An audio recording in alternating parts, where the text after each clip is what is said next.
ल ठिक छ है।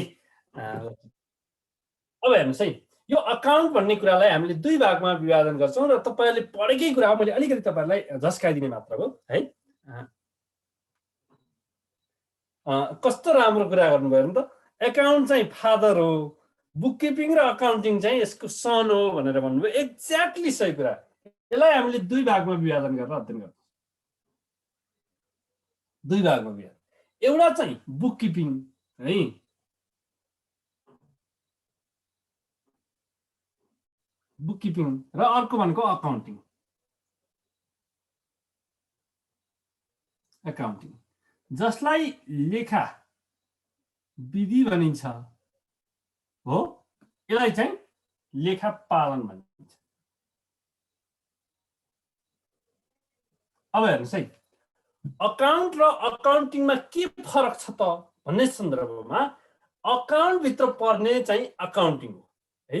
अकाउन्ट भित्र समावेश हुने, दुईटा मध्ये समावेश हुने एउटा पक्ष भनेको लेखाविधि हो। लेखाविधिले के गर्छ, कुनै पनि कारोबारहरूको पहिचानदेखि आइडेन्टिफिकेसनदेखि त्यसलाई चाहिँ रिपोर्ट तयार पार्नेसम्मको समष्टिगत कार्यलाई व्यवस्थित बनाउँछ अकाउन्टिङले। र लेखा पालन भनेको अथवा बुक किपिङ भनेको के हो त भन्दाखेरि कुनै पनि कुरा, कुनै पनि फाइनान्सियल ट्रान्जेक्सन भइसकेपछि त्यसको केवल त्यसको मात्र अभिलेख मात्र राखिन्छ भने त्यसलाई भनिन्छ बुक किपिङ भनेर भन्ने गरिन्छ।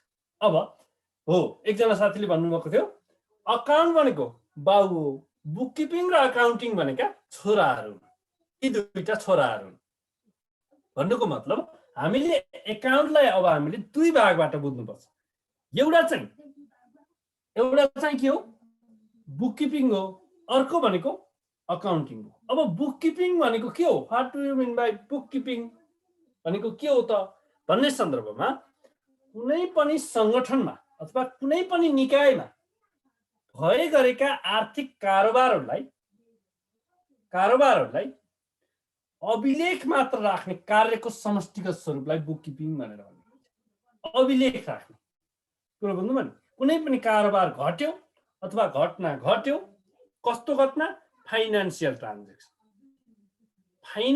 ट्रान्जेक्सन भयो भने त्यसलाई जस्ताको तस्तै ल्याएर हामीले अभिलेख राख्छौँ वा रेकर्ड किपिङ गर्छौँ भने यसलाई भनिन्छ बुक किपिङ भनेर भनिन्छ। र अर्को शब्दमा के भन्छ त भन्दाखेरि ओपनिङ इन्ट्री अफ अकाउन्ट पनि भनेर भन्ने गरिन्छ। ओपनिङ इन्ट्री, कुनै पनि सङ्गठनको ओपनिङ इन्ट्री, कारोबारको सुरुवाती भनेको के हो त, book keeping. Book keeping is the only preliminary records भनेर भन्नुभयो अब फाइनान्सियल ट्रान्जेक्सन, एकदमै प्रारम्भिक कार्य हो। बुक किपिङ भनेको अकाउन्टिङको के हो, प्रारम्भिक कार्य हो, ओपनिङ इन्ट्री हो, ओपनिङ कार्य हो। कुनै पनि सङ्गठनमा भए गरेका आर्थिक कारोबारहरूलाई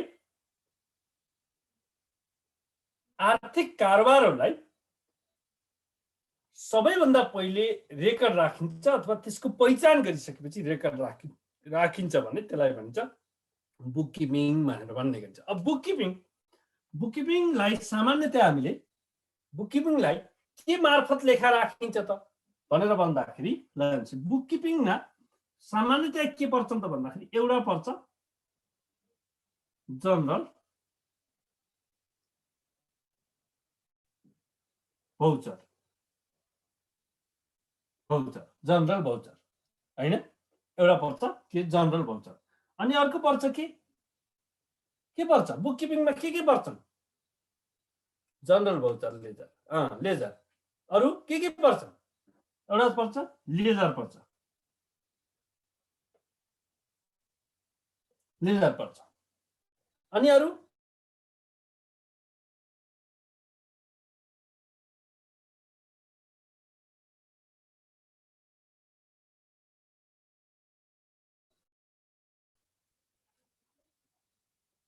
क्यास रिसिप्ट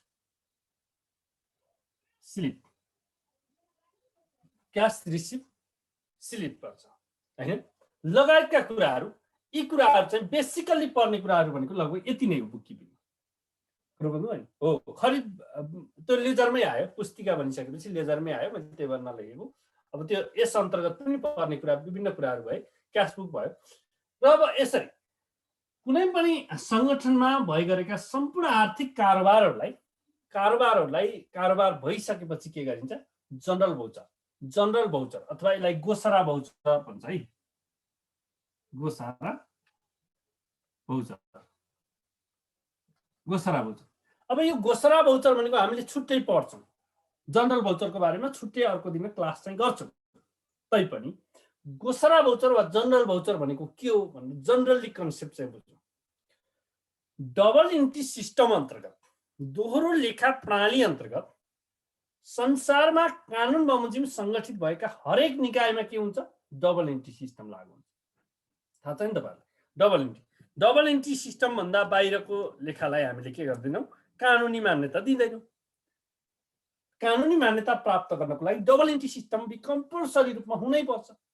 डबल इन्ट्री सिस्टममा लेखा राख्दाखेरि अथवा लेखा राख्ने लेखा कार्यको सुरुवात गर्नु पूर्व अथवा लेखा राख्नु भन्दा पहिले त्यसको चाहिँ के हुन्छ? डबल इन्ट्री सिस्टमका आफ्नै नियमहरू हुन्छ। डेबिट क्रेडिटका नियमहरू बमोजिम चाहिँ उठाइने सबैभन्दा प्रारम्भिक कार्यलाई के भन्छ?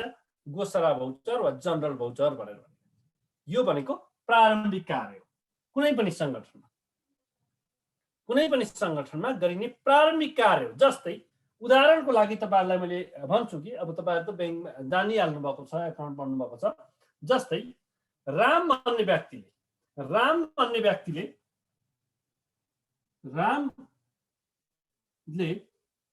रु 10,000 ब्याङ्कमा, तपाईँहरूले अब कुन ब्याङ्कमा है? कृषि विकास ब्याङ्क होइन। रामले रु 10,000 एडिबिएल मा जम्मा गर्यो। अब यो भनेको के हो? तपाईँको एउटा फाइनान्सियल ट्रान्जेक्सन हो कि ल भन्नुहोस् त, फाइनान्सियल ट्रान्जेक्सन। अब यो कुरालाई यो एडिबिएलले भौचर, अब जहिले पनि हामीले भौचर उठाउँदा त कुनै पनि संस्थालाई आधार मानेर गर्छौँ होइन, कुनै पनि इन्स्टिट्युटलाई मात्र आधार मानेर गर्छौँ। जस्तै यो भौचरलाई तपाईँले एडिबिएलमा भौचर उठाउनु भयो भने कसरी भौचर उठाउनुहुन्छ ल भन्नुहोस् त मलाई? फास्ट तपाईँले जान्नुभएकै छ, यसमा मैले धेरै कुरा सिकाउने कुरा छैन। किन भन्दाखेरि तपाईँहरू अकाउन्टकै स्टुडेन्ट भएको कारणले अकाउन्ट पढाउन एकदमै सजिलो हुन्छ है। जस्तै रामले 10,000 रुपियाँ एडिबिएलमा जम्मा गर्यो भने यसमा चाहिँ के हुन्छ होला ल भन्नुहोस्? एडिबिएलले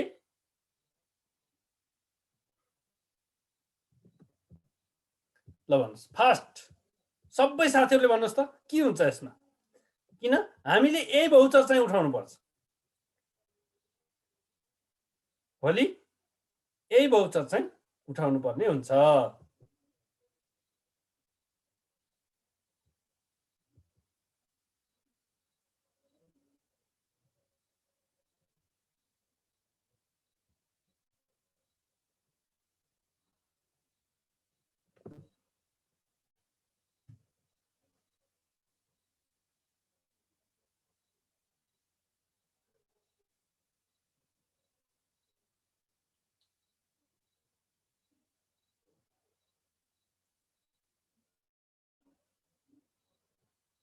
ल ठिक छ साथीहरू, सबै साथीहरूले गर्नुभएको छ।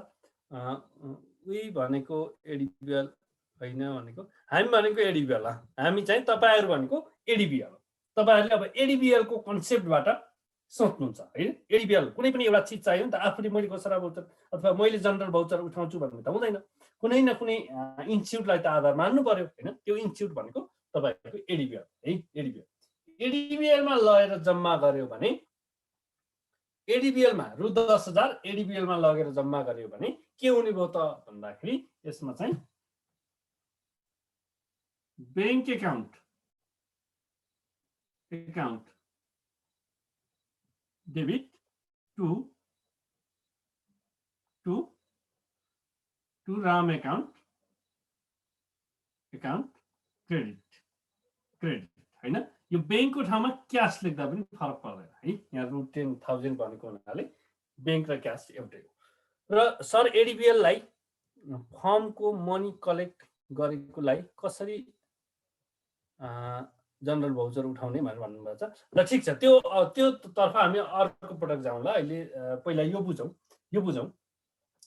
कि यहाँ के हुने भयो बैंक एकाउन्ट डेबिट 10,000 र टु राम एकाउन्ट क्रेडिट 10,000 हैन अब यही कुरालाई चाहिँ बैंकले यदि चाहिँ क्याश विथड्र गर्यो यति क्याश चाहिँ विथड्र गर्यो भने के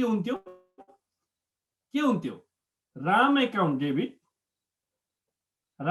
डेबिट र टु क्याश एकाउन्ट अथवा बैंक एकाउन्ट क्रेडिट हुन्थ्यो हैन यो पनि तपाईहरुले जान्नु भएकै छ यसमा समस्या भएन हो अब यसमा हो यही आधारमा तपाईहरुले बुकमा इन्ट्री गर्ने हो भन्नु कसको बुकमा इन्ट्री गर्ने हो भन्नुको मतलब के भन्न खोज्नु भएको मैले कुरो बुझिन हाम्रो सर एडिबिएल लाई फर्मको मनी कलेक्ट गरेकोलाई कसरी जनरल गराउने फर्म भनेको त रामको ठाउँमा फर्म हुने भयो हैन रामको ठाउँमा फर्म हुने भयो एउटै त हो कुरा अब हेर्नुस् है तपाईहरुलाई मैले एउटा यो तपाईहरु कतिपय साथीहरु झुक्किनु भएको पनि थियो कतिपय साथीहरुले cash account debit Ram account debit to bank account भनेर पनि लेख्नु भएको थियो त्यो चाहिँ होइन यसरी चाहिँ गर्नुपर्छ यो कसरी हुन्छ त भन्दाखेरि यो चाहिँ आफ्नो जो हामी दोहोरो लेखा प्रणाली डबल इन्ट्री सिस्टम पढ्दाखेरि तपाईहरुलाई मैले पढाउँछु र अब त्यतिखेर चाहिँ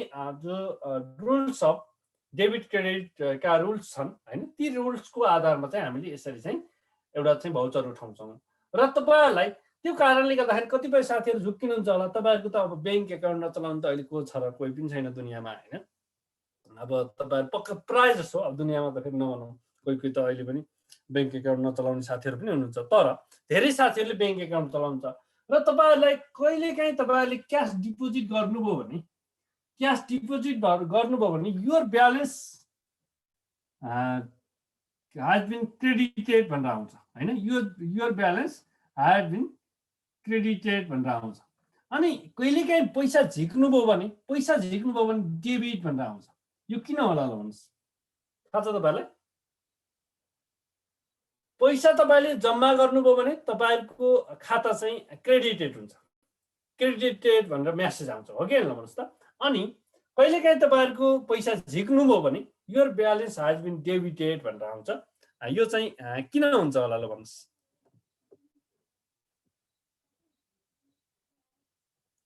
रामको खातामा इन्ट्री गरेको हो कि बैंकको खातामा भन्नुभयो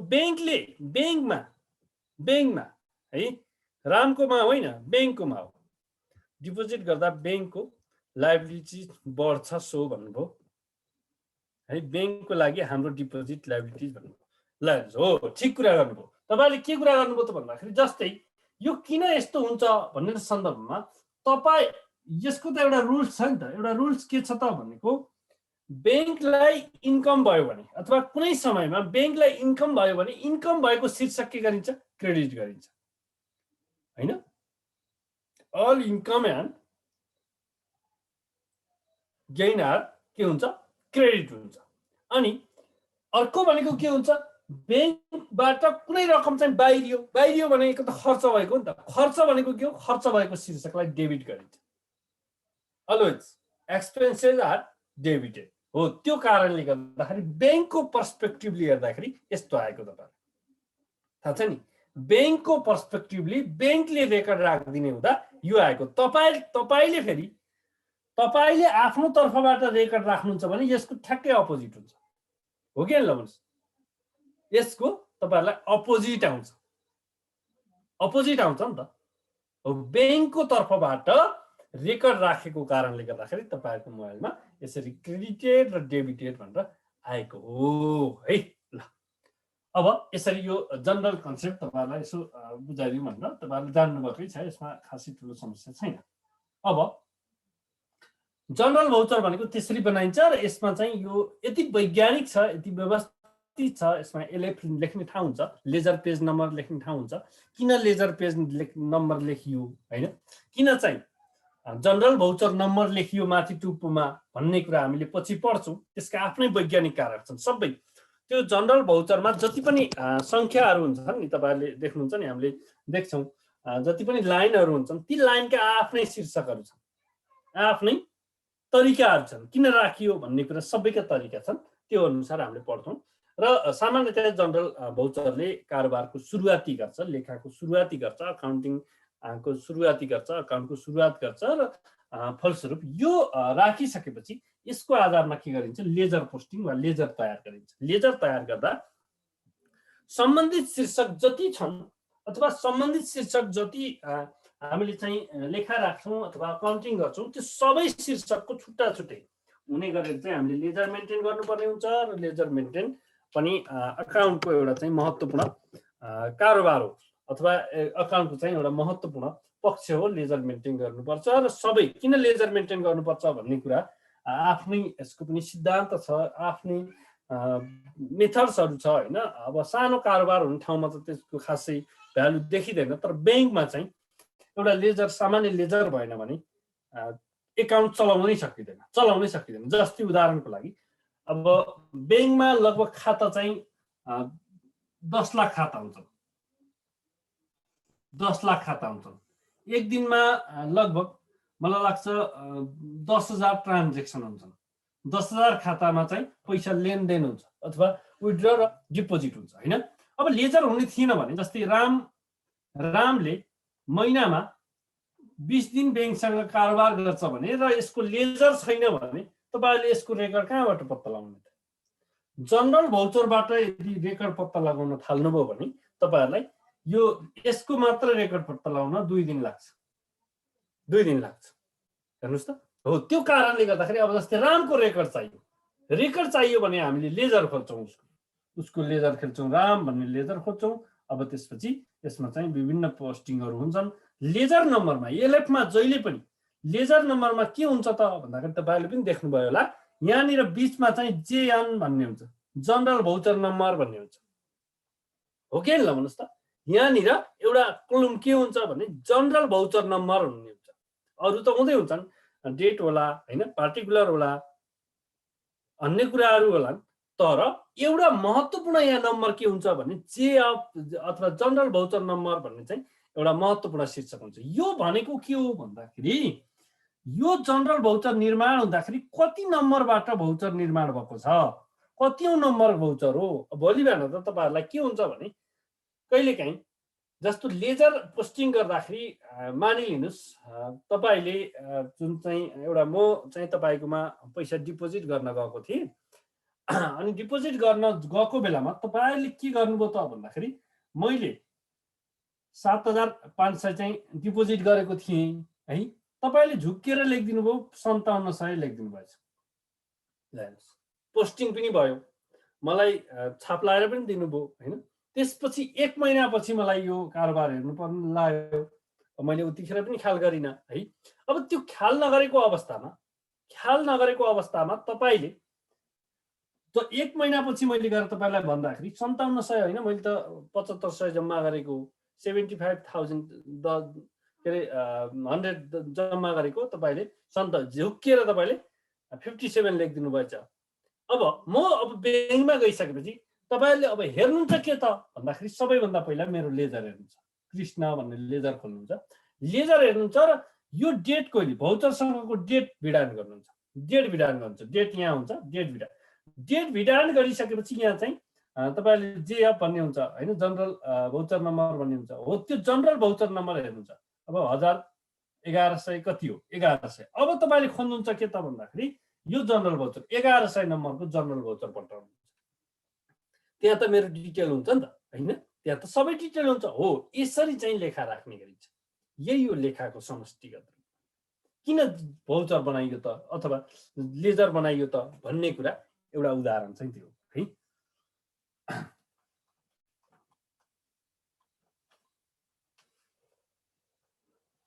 अब डेबुक भनेको सामान्यतया पैसा बाहिरिँदा र पैसा इन हुँदा होइन, कुनै पनि कारोबार मार्फत पैसा चाहिँ सङ्गठनबाट बाहिरिँदा र सङ्गठनमा पैसा चाहिँ आउँदाखेरि राखिने अथवा मेन्टेन गरिने एउटा दैनिक पुस्तिकालाई डे बुक भनेर भन्ने गरिन्छ। यसले पनि आर्थिक कारोबारहरू गर्ने सन्दर्भमा ठुलो भूमिका निर्वाह गरेको हुन्छ। अनि क्यास रिसिभ स्लिप भने क्यास प्राप्त हुँदाखेरि जुन चाहिँ यसलाई नगदी रसिद पनि भन्छन्, नगदी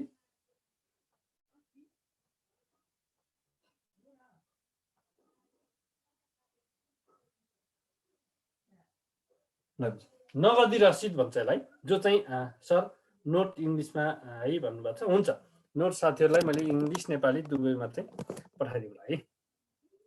अब यसरी क्यास रिसिभ स्लिप भन्छ नि, नगदी रसिद भन्छ नि, हो त्यो नगदी रसिद चाहिँ सामान्यतया के गरिन्छ त भन्दाखेरि तपाईँले कसैले नगद चाहिँ जम्मा गर्नुभयो अथवा कतिपय अवस्थामा विभिन्न जस्तै क्यास डिपोजिट र विथड्रका मात्र कुरा त हुँदैनन् ब्याङ्कमा पनि होइन, त्यहाँको अपरेटिङ एक्सपेन्सेस अपरेटिङ कुराहरू सञ्चालन गर्नुपर्ने हुन्छ होइन, विभिन्न कुराहरू अन्य कुराहरू पनि सञ्चालन गर्नुपर्ने हुन्छ। त्यसमा लाग्ने भनेको त अल्टिमेटली पैसै हो, पैसै लाग्ने हो।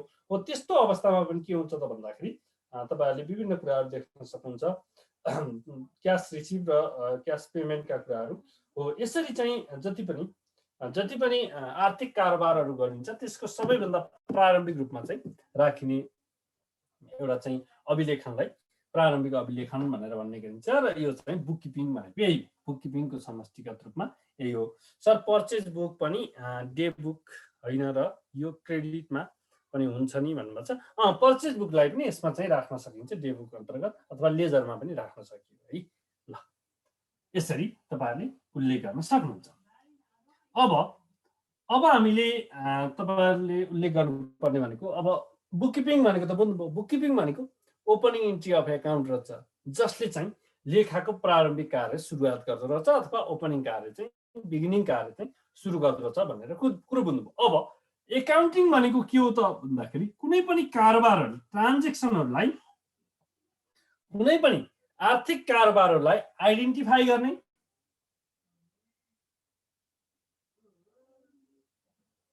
आइडेन्टिफाई, क्लासिफाई,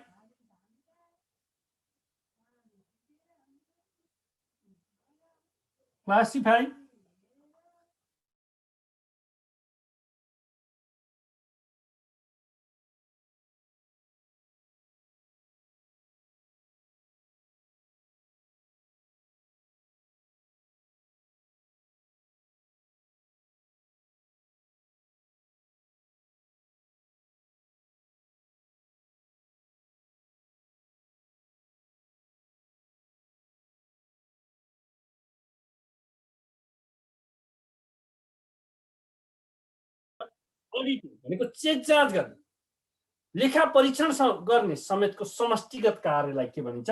लेखा विधि भनेर भन्ने। लेखा विधि भनेर भन्ने, लेखा विधिले कारोबारको पहिचानदेखि लिएर त्यसको प्रतिवेदन समेतको कार्य गर्छ है।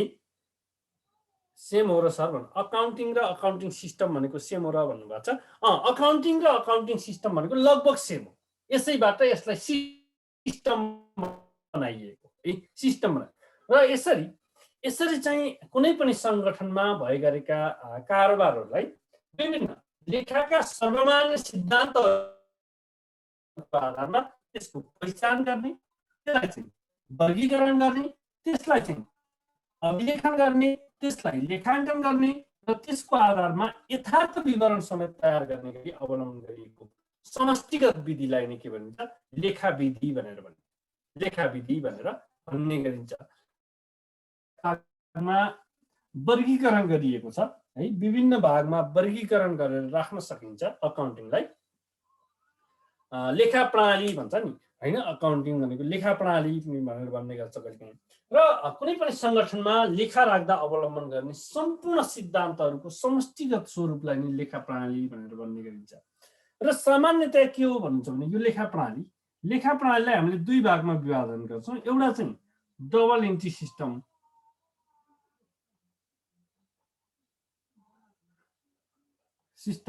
अर्को चाहिँ सिंगल इन्ट्री सिस्टम।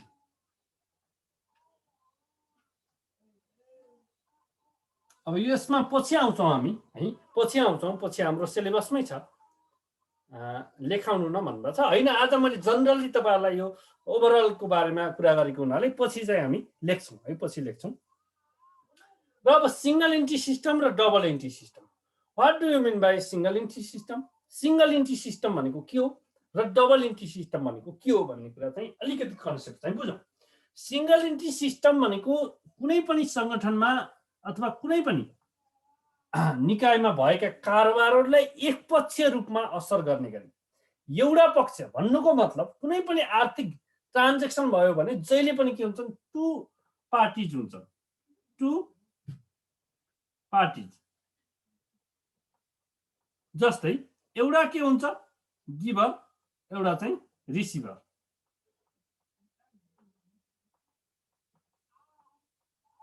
अथवा एउटा दिने हुन्छ, एउटा लिने हुन्छ कि हुँदैन? कुनै पनि आर्थिक कारोबारमा अनसिस्टमेटिक वान साइड इफेक्ट भनेर भन्नुभयो, ठिक छ एकदम। कुनै पनि आर्थिक ट्रान्जेक्सनमा अथवा फाइनेन्सियल ट्रान्जेक्सनमा दुईटा पार्टिजहरू हुन्छन् अथवा दुईटा पक्षहरू संलग्न हुन्छन्। त्यो भनेको के हो भन्नुहुन्छ भने एउटा लिने हुन्छ, एउटा दिने हुन्छ। जस्तै तपाईँहरूले रेड एकाडेमीमा यसरी चाहिँ क्लास लिनुभएको छ, क्लासको लागि केही पे गर्नुभएको छ, पे गर्नुभएको छैन, त्यतिकै तपाईँलाई यहाँ आइडी पासपोर्ट त उपलब्ध गराइएको छैन होइन, केही पे गरिएको छ। यो पे गर्दाखेरि रिसिभर भनेको को? रेड एकाडेमी हो। गिभर भनेको को? तपाईँ।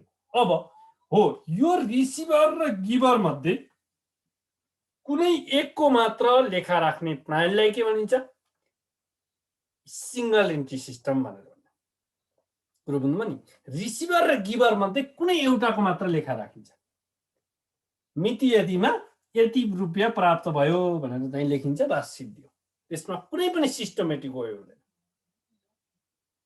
अब यी दुईटै पार्टी, जति पनि पार्टीहरू संलग्न छन्, ती दुईटै पार्टीहरूलाई संलग्न गरेर लेखा राखिन्छ भने त्यसलाई के भन्छ? डबल एन्ट्री सिस्टम भनेर। यो बुझ्ने भाषामा है, फेरि डबल एन्ट्री सिस्टम, लिने र दिने मध्ये दुईटैलाई। अथवा दोहोरो लेखा प्रणाली भनेको सङ्गठनमा भएका आर्थिक कारोबारहरूलाई द्विपक्षीय र समान असर पर्ने गरेर, द्विपक्षीय डेबिट र क्रेडिट बराबर हुने गरेर लेखा राखिन्छ भने त्यसलाई डबल एन्ट्री सिस्टम भनेर भनिन्छ। सिंगल एन्ट्री सिस्टम भनेको लेखा राख्दाखेरि कुनै पनि आर्थिक कारोबारहरूलाई एकपक्षीय रूपमा प्रभाव पर्ने गरेर, एउटा पक्षलाई मात्र इफेक्ट गर्ने गरेर लेखा राख्ने प्रणालीलाई एकपक्षीय लेखा प्रणाली अथवा एकोरो लेखा प्रणाली भनेर भन्ने गरिन्छ। संसारको अहिले जब दोहोरो लेखा प्रणाली इस्टाब्लिस भयो, त्यसपछि संसारको सबैभन्दा अवैज्ञानिक, अव्यवस्थित र अपूर्ण लेखा प्रणाली, अनसिस्टमेटिक लेखा प्रणाली, अनसाइन्टिफिक लेखा प्रणाली भनेको के हो? सिंगल एन्ट्री सिस्टम हो। यसले कुनै पनि फाइनान्सियल रिपोर्टहरूलाई कम्प्लिट रूपमा दिन सक्दैन। कुरा बुझ्नुभयो नि? कम्प्लिट रूपमा चाहिँ रेकर्ड किपिङ गर्न सक्दैन अथवा फाइनान्सियल रिपोर्टहरूलाई कम्प्लिट बनाउन सक्दैन। कसले? सिंगल एन्ट्री सिस्टमले। र सामान्यतया यो चाहिँ पहिले लेखाको जब सुरुवात हुनुभन्दा पहिला, जब हाम्रो यो लेखाको चाहिँ इतिहास धेरै लामो छ, हेर्नुहोस् होइन, तपाईँहरूले अब त्यो बुक हुँदै पनि राखेको छैन, छुट्टै पढ्नुपर्ने हुन्छ। लेखाको अकाउन्टको इतिहास धेरै लामो छ। सुरुमा कारोबारहरू गर्ने सन्दर्भमा, जस्तै मकैका दाना गर्ने होइन, विभिन्न पातहरू गर्ने, त्यस्ता विभिन्न त्यो प्रणालीसँगै अकाउन्टको विकास भएको।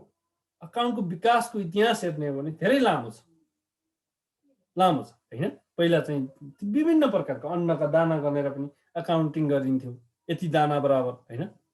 अहिले पनि यसो गाउँघरतिर हेर्नु भने त्यो म्यारेज खेल्ने ठाउँमा त्यो उसका दाना गरिन्छ, त्यो पनि एक प्रकारको अकाउन्ट हो। कुरो बुझ्नुभयो नि? जस्तै मकैका दाना राखेर म्यारेज खेलिन्छ, त्यो पनि के हो? अकाउन्ट हो। लेख्न थकै लागेर अथवा लेख्न दबाएर त्यहाँ चाहिँ के गरिएको हुन्छ?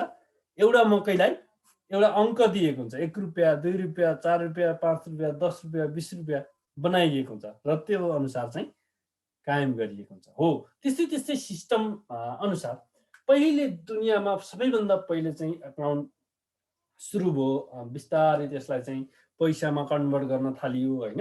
त्यसपछि बिस्तारै अलिकति सिस्टमेटिक वेमा ल्याउन थालियो, अनि त्यसपछि चाहिँ अलिकति लेखेर राख्न थालियो हैन, लेखेर राख्न थालियो। अनि त्यसपछि फेरि बिस्तारै बिस्तारै त्यसलाई सिस्टम खडा गर्दा गर्दा गर्दा अहिले चाहिँ दोहोरो लेखा प्रणाली चाहिँ यसरी प्रयोगमा ल्याइएको छ।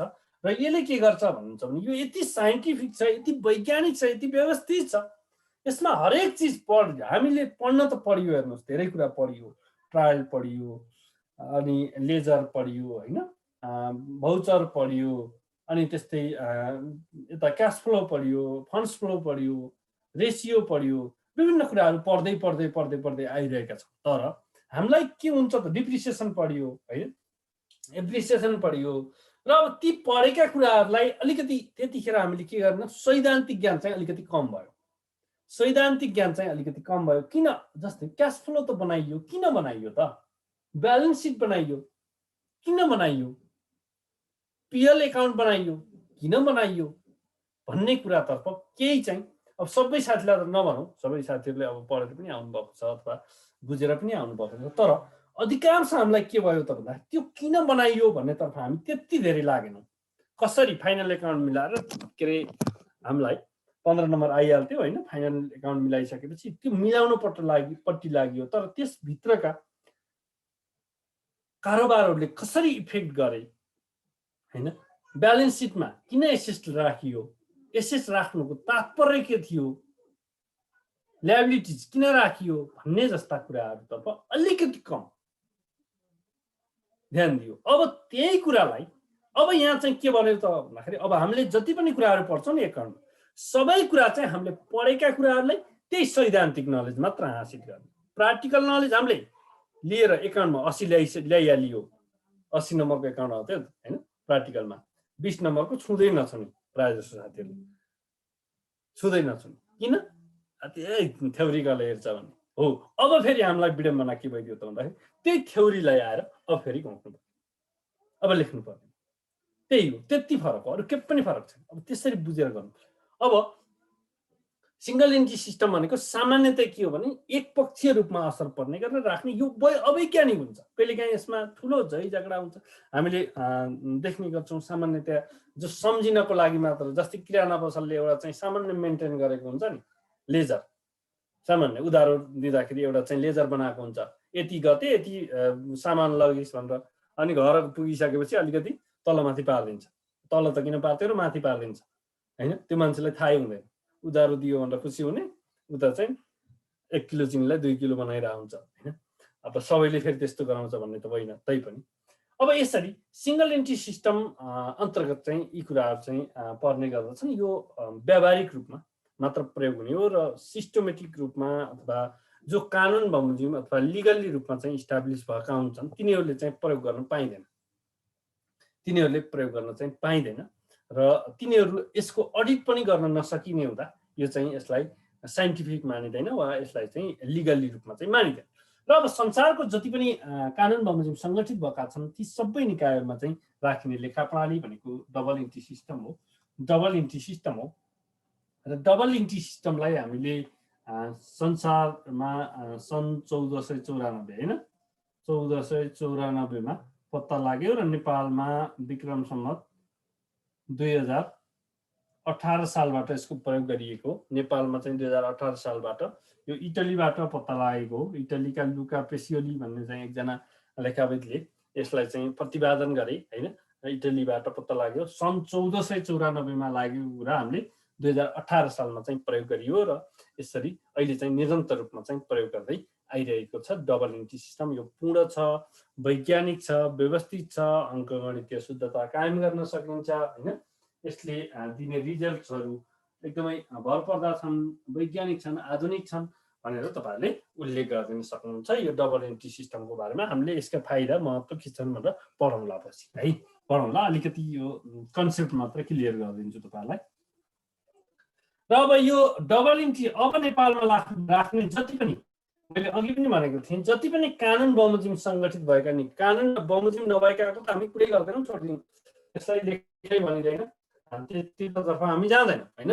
हो, कानुन बमोजिम सङ्गठित, यसलाई पनि फेरि यतै छोडिदिन्छौँ, अब यो पनि काम छैन, अलिकति त्यही केही कन्सेप्ट मात्र क्लियर भए पुग्छ तपाईहरुलाई यसको धेरै काम चाहिँ छैन अब हामी जाने भनेको यही डबल एन्ट्री सिस्टम अन्तर्गत जाने हो अब यसमा पनि के छ त भन्दाखेरि दुईटा लेखा छन् फेरि एउटा गभर्नमेन्ट अकाउन्टिङ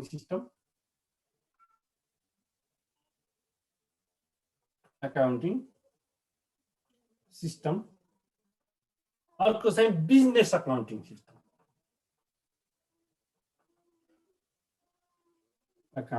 सिस्टम ल हेर्नुस् अब तपाईहरु जति पनि छिर्नुहुन्छ नि यिनै दुईटा भित्र छिर्ने हो अन्त जान पाउनुहुन्न अब यहाँबाट सुरु भयो तर छिर्ने भनेको यहाँनिरबाट अब आउने भनेको तपाईँ यहाँनिरबाट अब हेर्नुस्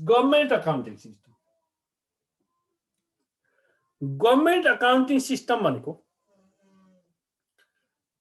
गभर्नमेन्टले आफ्नो विभिन्न निकायहरूलाई पूर्ण सरकारी निकायहरूलाई उपलब्ध गराउने रकम र त्यस्तो ठाउँबाट प्राप्त हुने रकमलाई व्यवस्थित तवरले लेखा राख्नको लागि अवलम्बन गरेको लेखा प्रणालीलाई गभर्नमेन्ट अकाउन्टिङ सिस्टम भनेर भनिन्छ नेपालको सरकारी लेखा प्रणाली भनेर भनिन्छ सरकारी लेखा नेपालको सरकारी लेखा प्रणाली भनेर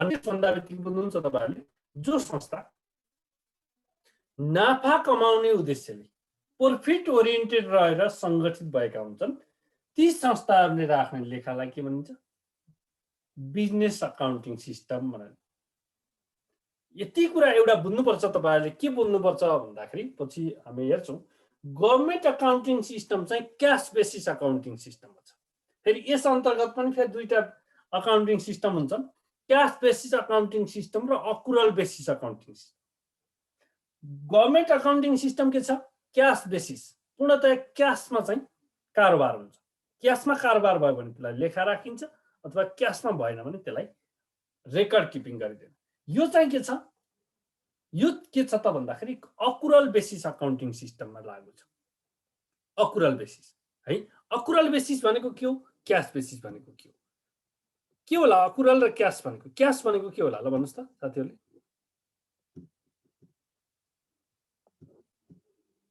क्याश बेसिस अकाउन्टिङ सिस्टम भनेको के होला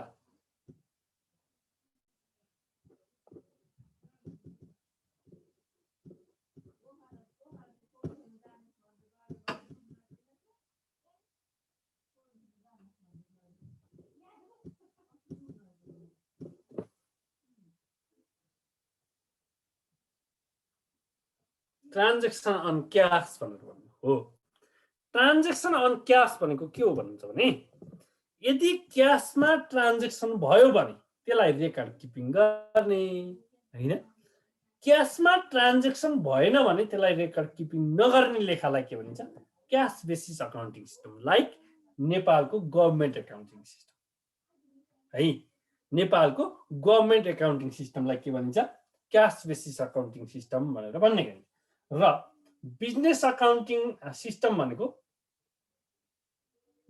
अकाउन्टिङ सिस्टम भनेको के हो त भन्दाखेरि क्याश र क्रेडिट अथवा नगद तथा उधारहरू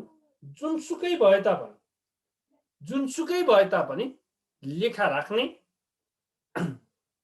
अथवा कुनै पनि संगठनमा भएका कारोबारहरूलाई तिर्नमा कि खर्च र प्राप्त हुनमा कि आम्दानीलाई समेत अथवा रिसिभेबल र पेबल कुनै पार्टिकुलर टाइमको रिसिभेबल र पेबल एमाउन्टलाई रिसिभेबल एमाउन्ट भनेको बुझ्नुहुन्छ पेबल एमाउन्टलाई समेत अभिलेखन गर्ने लेखा प्रणालीलाई के भनिन्छ अकुरल बेसिस अकाउन्टिङ सिस्टम भनेर भन्ने गरिन्छ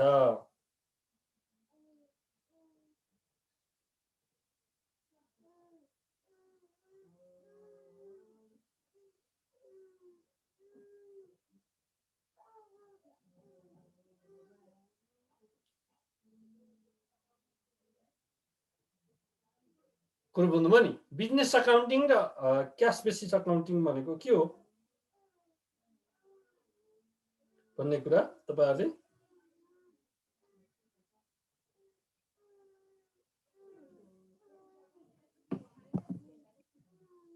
ट्रान्जेक्सन क्याश ल बुझ्नुभयो नि हैन अब अब आजलाई यति गरौँ, भोलि हामीले अरू फर्दर कुरा अगाडि बढाउँला। र अब तपाईँलाई मैले एउटा एकाउन्टको सरसर्ती र जनरल कुरा चाहिँ बताइदिएँ र तपाईँहरूले सामान्यतया यसको आधारमा केही कन्सेप्ट बुझ्नुभयो होला भन्ने मैले चाहिँ उल्लेख गरेको छु। र भोलि हामी फर्दर अरू कुराहरू चाहिँ हामीले गर्छौँ। र गभर्मेन्ट अकाउन्टिङ सिस्टम पनि हामीलाई पढ्नुपर्छ। बिजनेस अकाउन्टिङ सिस्टम भनेको हाम्रो ब्याङ्किङ सेक्टरमा प्रयोग हुने एकाउन्टिङ भनेको बिजनेस अकाउन्टिङ सिस्टम हो होइन। त्यसको बारेमा पनि अब वृहत हामीले छलफल गर्ने नै छौँ, नगरी त हुँदैन। लेखा प्रणाली र विधि एउटै हो सर भन्नुभएको छ। सिङ्गलको भनिदिनु न। सिङ्गल भनेको एउटा मात्र पक्षलाई समावेश गर्ने। लेखाका दुईटा पक्ष हुन्छन्, लिने र दिने दुईटा हुन्छन्। लिने मध्ये वा दिने मध्ये एउटालाई मात्र समावेश गरेर, वा डेबिट वा क्रेडिट, डेबिट र क्रेडिट मध्ये एउटालाई मात्र समावेश गरेर लेखा राख्ने प्रणालीलाई एकोहोरो लेखा प्रणाली भनेर भन्ने गरिन्छ है। ल अब तपाईँहरूलाई मैले अलिकति आज पढेको आधारमा एउटा चाहिँ सामान्य दुईटा क्वेसन दिन्छु, तपाईँहरूले गर्नु होला है। दुईटा क्वेसन दिन्छु, सबै साथीले गर्नुहोस् है।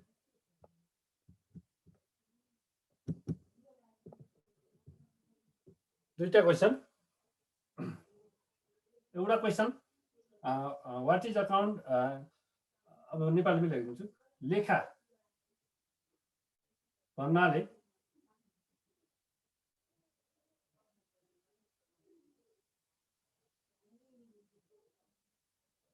के बुझ्नुहुन्छ?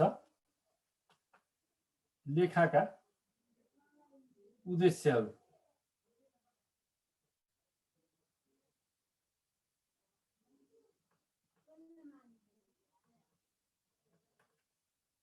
लेखाका उद्देश्यहरू उल्लेख गर्नुहोस्। 2 नम्बरमा एकोहोरो र दोहोरो, सिंगल एन्ट्री र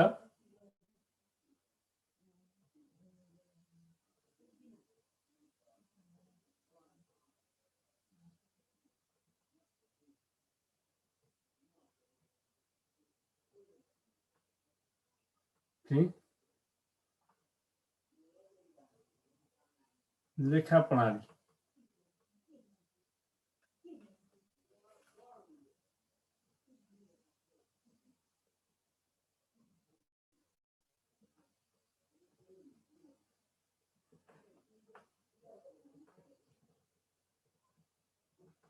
बीच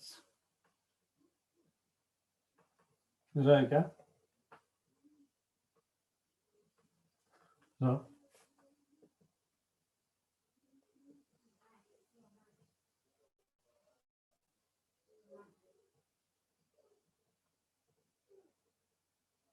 ल है।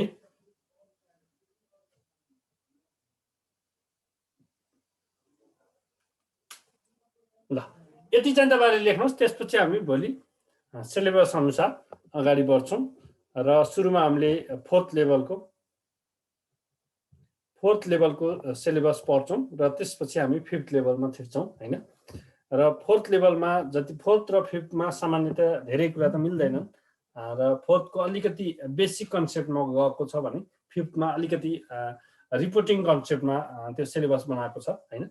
त्यो कारणले गर्दाखेरि तपाईँले फोर्थ राम्रोसँग बुझ्नुभयो भने फिफ्थ बुझ्नलाई पनि सजिलो छ होइन।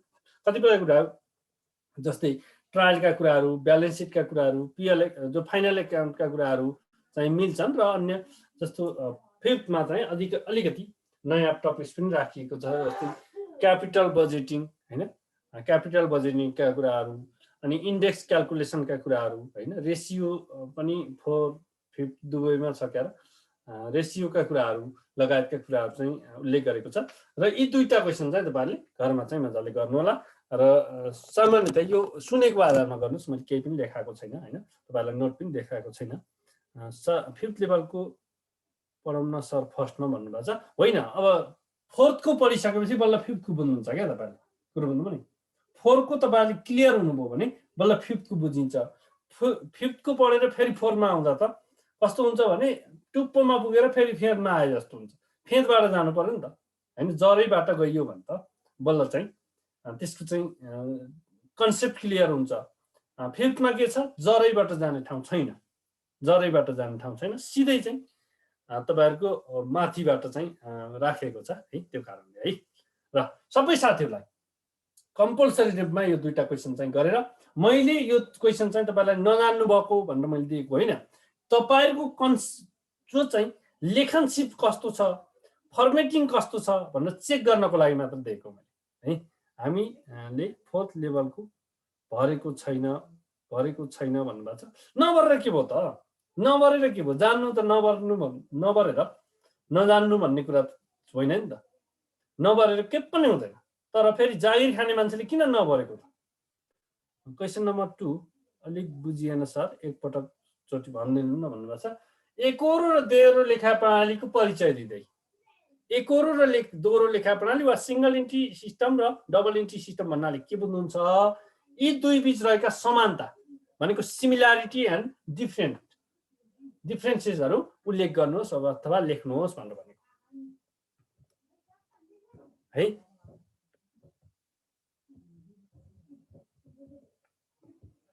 +2 साइन्स हो भनेर भन्नुभयो, ठिक छ, झन् जान्नुहोस्, झन् तपाईले कुरो बुझ्नुहोस्। +2 साइन्सले त अझ बढी बुझ्नु पर्यो नि त है।